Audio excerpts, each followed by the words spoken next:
Hello, my friends, and welcome back. Thank you for being with me today. As you can tell, I am not at home. I'm gone for the weekend, so I couldn't help not uploading some videos for you. And I'm at my cabin.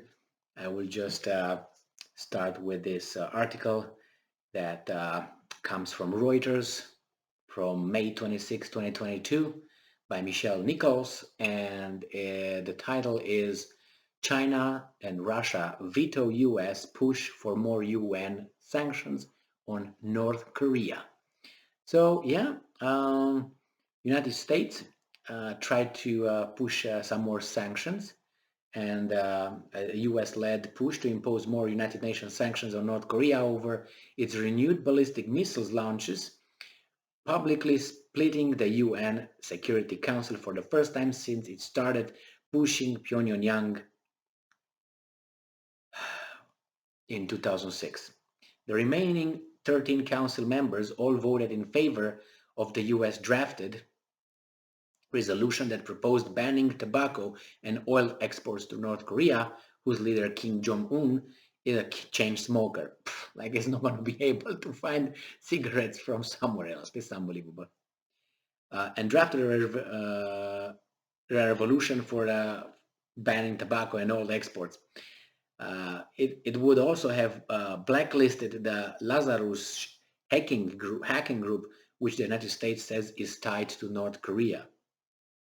The vote came a day after North Korea fired 3 missiles, including one thought to be its largest intercontinental ballistic missile, ICBM, following US President Joe Biden's trip to Asia.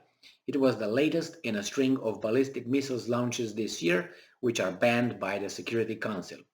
They don't give a damn, right? US Ambassador to the United Nations, this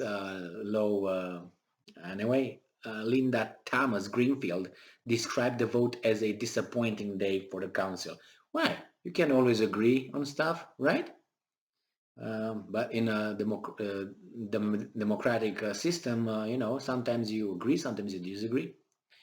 So the world faces a clear and present danger from North Korea, she told the council. Last time when I heard about present, clear and present danger was, I think, when the United States was talking about uh,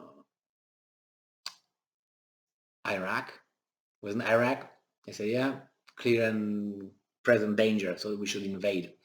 So they're pushing for that. How are they going to invade North Korea? They were never going to do anything to North Korea unless they can change the regime somehow. So, yeah.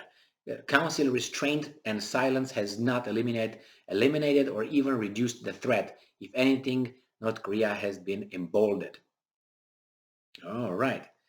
Um, Korea has carried out 6 ICBMs launches this year and was actively preparing to conduct a nuclear test.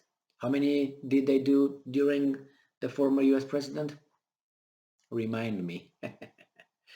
Over the past 16 years, the Security Council has steadily and unanimously stepped up sanctions to cut off funding for Pyongyang's nuclear weapons and ballistic missile programs. It last tightened sanctions on Pyongyang in 2017. Since then, China and Russia have been pushing for an easing of sanctions on humanitarian grounds. The introduction of new sanctions against the DPRK, North Korea, is a path to a dead end, Russia UN Ambassador Vasily Nebenzia told the Council.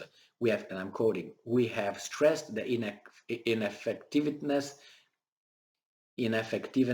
of the inhumanity of further strengthening the sanctions pressure on Pyongyang.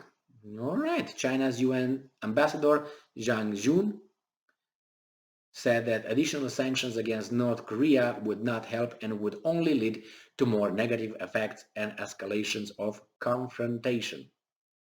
China has been urging the United States to take action, including lifting some unilateral sanctions.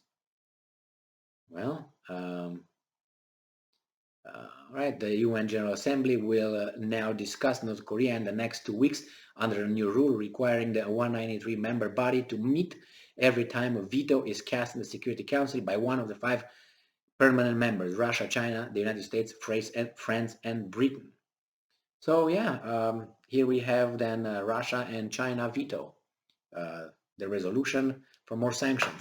Yeah, what do you want? You have your club elsewhere. Move on. I don't think that necessarily China and Russia vetoed it because they had a special bond with North Korea.